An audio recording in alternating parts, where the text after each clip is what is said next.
जय श्री राधे। पूज्य श्री सद्गुरुदेव भगवान के चरणों में प्रणाम। आज से हम कुछ अंतरंग वार्तालाप रस सिद्ध संत भाई जी श्री हनुमान प्रसाद जी पोद्दार का विशिष्ट एवं स्नेही स्वजनों के साथ वार्तालाप एवं दुर्लभ पत्र व्यवहार, आइए आज से हम उन्हें सुनते हैं। प्रथम है परम पूज्य सेठ जी श्री जयदयाल गोयनका जी के साथ अंतरंग वार्तालाप। गीता प्रेस गोरखपुर के संस्थापक संत प्रवर श्री जयदयाल जी गोयनका का जन्म विक्रम संवत 1942 की ज्येष्ठ कृष्ण षष्ठी को चूरू राजस्थान में हुआ था। श्री भाई जी इन्हें गुरु तुल्य मानते थे। बोलचाल में लोग इन्हें सेठ जी कहते थे। आइए सुनते हैं 16 सितंबर सन 1927 की वार्तालाप। पूज्य सेठ जी ने कहा, भाई जी से, तुम्हें जो विष्णु भगवान का ध्यान होता है उसके विषय में तुम्हारी क्या धारणा है? वह ध्यान है या उसे साक्षात्कार मानते हो? भाई जी कहते हैं, बातचीत व स्पर्श होने के सिवाय साक्षात होने जैसा ही लगता है। सेठ जी ने पूछा, तुम साक्षात समझते हो तो चरण स्पर्श करने की कोशिश नहीं करते? यह तुम्हारी दृढ़ भावना ही हो सकती है। भाई जी ने कहा, मुझे भी दृढ़ भावना ही लगती है। मुझे भी दृढ़ भावना ही लगती है। जब तक मैं ध्यान करता हूँ तब तक मूर्ति दिखती है तथा चलते हुए भी दिखती है, बैठे हुए भी दिखती है और आसपास की वस्तुएं भी दिखती हैं। सेठ जी ने कहा, इसे तो ध्यान की प्रगाढ़ स्थिति समझनी चाहिए। 20 सितंबर सन 1927 में भाई जी ने कहा सेठ जी से, इस बार जेसीडी में सबके सामने इस प्रकार का अपूर्व प्रभाव दिखाया गया। जो कार्य एकांत में होता है वह इतने लोगों के सामने क्यों हुआ? इसका क्या हेतु है? सेठ जी कहते हैं, इससे जगत को लाभ ही होगा। यह काम समझकर ही हुआ है, परंतु ऐसी घटना जीवन काल में प्रकाश में न आवे तो अच्छा है। हुआ क्या था? जेसीडी में पूज्य भाई जी को भगवान विष्णु का साक्षात्कार हुआ था। उस विषय में यहाँ बातचीत चल रही है। भाई जी ने कहा सेठ जी से, इससे मेरे प्रश्न का पूरा उत्तर नहीं हुआ। मैं तो पूछता हूँ कि इतना प्रत्यक्ष प्रभाव सब लोगों के सामने होने में क्या हेतु है? सेठ जी कहते हैं, मेरा शरीर शांत हो जाए तो उसके बाद भी सत्संग का प्रभाव खूब फैले, जिसके द्वारा भगवत भक्ति के प्रचार की अधिक संभावना होती है, उसी को भगवान इस प्रकार का दर्शन देते हैं। दर्शन तो औरों को भी देते हैं, परंतु यूँ सबके सामने नहीं देते। जैसे श्री रामचंद्र जी महाराज ने सीता जी की खोज में भेजते समय केवल श्री हनुमान जी को ही अंगूठी दी थी। वे जानते थे कि इसके द्वारा काम होने वाला है। साधारण लोगों ने समझा कि हनुमान में बल है, योग्यता आदि गुण अधिक है, इसलिए भगवान ने अंगूठी दी है, परंतु यह समझकर नहीं दी। भगवान जानते थे कि इसके द्वारा ही काम होगा, नहीं तो सुग्रीव, अंगद, जामवंत आदि को 5-7 अंगूठियाँ दे देते। इसी प्रकार परमात्मा जिसके द्वारा विशेष काम होने वाला समझते हैं, उसी को अपने हाव भाव दिखाकर प्रभावित करते हैं।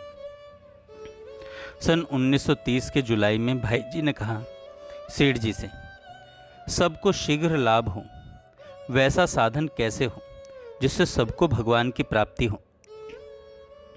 सेठ जी कहते हैं, जिस समय श्री भगवान का स्मरण हो उसी समय से श्री भगवान को निरंतर स्मरण करें। भूल जाने पर पुनः उन्हें न भूलने की चेष्टा नित्य निरंतर करने से बहुत लाभ है। इसी जन्म में उद्धार होना तो साधारण बात है। विशेष रूप से स्मरण की चेष्टा करने वाले को बहुत शीघ्र भगवत दर्शन हो सकता है। जनवरी के सन 1934 में जनवरी सन 1934 में पूज्य गोपाल जी ब्रह्मचारी जी ने सेठ जी से कहा, आप कृपा कर ऐसी दृष्टि दीजिए जिससे हम श्री भगवान को पहचान सकें। सेठ जी ने गोपाल जी से कहा, श्री भगवान ने हमें अभी तक ऐसी शक्ति प्रदान नहीं की है। यदि ऐसी शक्ति हमें दे भी दें तो लोग हमें बहुत तंग करने लगेंगे, जिससे मेरा झंझट बढ़ जाएगा और ऐसे झंझट से मुझे डर लगता है। इसलिए श्री भगवान देखते हैं कि यह तो झंझट से डरता है, तब इसे ऐसी शक्ति क्यों दें? हाँ, यदि आप सब लोग मिलकर श्री भगवान से मुझको ऐसी शक्ति प्रदान करने के लिए प्रार्थना करें तो फिर मैं कंजूसी नहीं करूँगा। गोपाल जी ने गोयनका जी के चरणों के समीप गिरकर रोते हुए कहा, आप हमें भुलावे में मत डालिए। यद्यपि हम अपात्र हैं, अलायक हैं, पर आप ही हमें योग्य बनाकर श्री भगवान के दर्शन कराइए। भाई जी ने कहा मुस्कुराते हुए, स्वामी जी बड़े सरल हैं।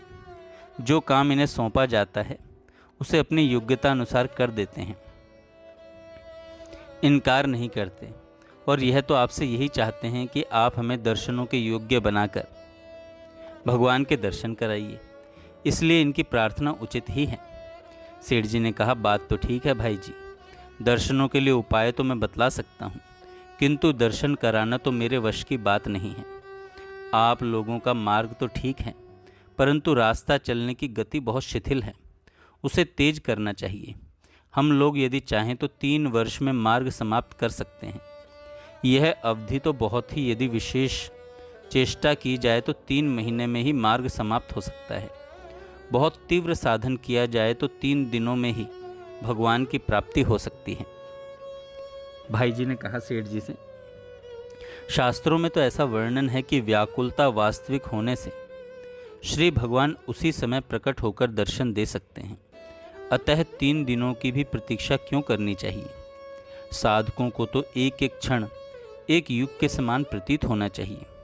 सेठ जी ने कहा, यदि ऐसी अवस्था हो जाए तब तो उसके लिए 3 मिनट की भी देरी नहीं हो सकती। जैसे अथाह जल में डूबते हुए व्यक्ति को 3 मिनट भी असहनीय होते हैं। भाई जी ने कहा, भगवान की तो यह स्पष्ट प्रतिज्ञा है, तेषाम अहम समुद्धरता मृत्यु संसार सागरात भवामी नचिरात पार्थ मैया वेशित चेतसाम। सेठ जी ने कहा, परंतु जो स्वयं जानबूझकर डूब रहे हैं उनकी भगवान रक्षा नहीं करते। जो निकलना चाहते हैं उन्हें ही भगवान निकालते हैं। श्री गोपाल जी महाराज जानबूझकर डूबने वालों में तो नहीं हैं, परंतु तेज चलने वालों में भी नहीं हैं। इसलिए इन्हें व्याकुलता बढ़ाने की चाल को तेज करना चाहिए। गोपाल जी ने सेठ जी से कहा, सेठ जी, व्याकुलता कैसे बढ़ सकती है? हम तो कुछ जानते नहीं, इसलिए मुझ पर तो आपको तथा श्री भगवान को ही दया करनी चाहिए। सेठ जी ने कहा, प्रभु के प्रभाव को एवं समय की अमोलकता को जानने की जरूरत है। उदाहरणार्थ, जैसे कोई नदी में तैर रहा है और 5 मिनट के भीतर ही भयंकर बाढ़ आने वाली है, तो उस तैरने वाले को शीघ्र ही नदी के किनारे आकर नदी से बाहर निकल जाना चाहिए। इसी प्रकार हम लोगों को संसार समुद्र से पार जाने के लिए अपने जीवन के अमूल्य समय को केवल भगवत प्राप्ति के कार्य, भजन, ध्यान, सेवा, सत्संग में ही व्यतीत करना चाहिए। भगवान का प्रभाव जान लेने पर तो हम अपने जीवन का एक क्षण भी व्यर्थ नहीं जाने देंगे और प्रभु के वियोग को एक क्षण भर भी सहन नहीं कर सकेंगे। गोपाल जी ने कहा, सेठ जी, व्याकुलता कैसे आए? सेठ जी ने कहा, जैसे जल के बिना मछली व्याकुल हो जाती है। मछली जल के प्रभाव को जानती है, इसलिए जाल में पकड़े जाने पर भी उसमें से निकलकर जल में कूद पड़ती है। सो जल तो जड़ है, इसलिए केवल मछली को ही कूदना पड़ता है, किंतु हमारे प्रभु तो चैतन्य हैं। इसलिए यदि हम मछली की भांति व्याकुल हो जाएं, तो फिर हमारे लिए विलंब होने की स्थिति नहीं है। प्रभु तो अमृतमय है। उस अमृत के लिए हमें वैसे ही व्याकुल होना चाहिए जैसे गोपिकाएं, रुक्मणी जी, द्रौपदी जी, गजराज, बहुत छोटा मात्र परायण शिशु एवं छोटा बछड़ा जैसे अपनी माता के लिए व्याकुल होता है और उसकी पुकार सुनते ही माता तथा गो तुरंत उनके समीप आ जाती हैं, वैसे ही हमारी सच्ची व्याकुलता पुकार होने से हमें प्रभु का यही उत्तर मिलेगा कि मैं आ रहा हूँ, अधीर मत हो। किंतु अभी तक हम लोग ऐसे दयालु प्रभु का प्रभाव ही नहीं जानते। यदि उनका प्रभाव यत्किंचित भी समझ में आ जाए तो उनके बिना रहा ही नहीं जाएगा। जैसे कंगले को कोई पारस बता दे, प्यासे को कोई नदी बता दे, तब क्या वे उसके लिए दौड़े बिना रह सकते हैं? इससे भी बढ़कर पानी को जमीन खोदकर वहीं पर कोई निकाल दे तो क्या प्यासा मनुष्य पानी बिना पिए रह सकता है तथा पारस से लोहा स्पर्श कराकर स्वर्ण बना दे तो क्या वह उसे लिए बिना रह सकता है। इसी प्रकार जो मर्मी सज्जन हैं वे सब कुछ जानते हैं, महापुरुष परमात्मा की प्राप्ति के मार्ग को जानते हैं।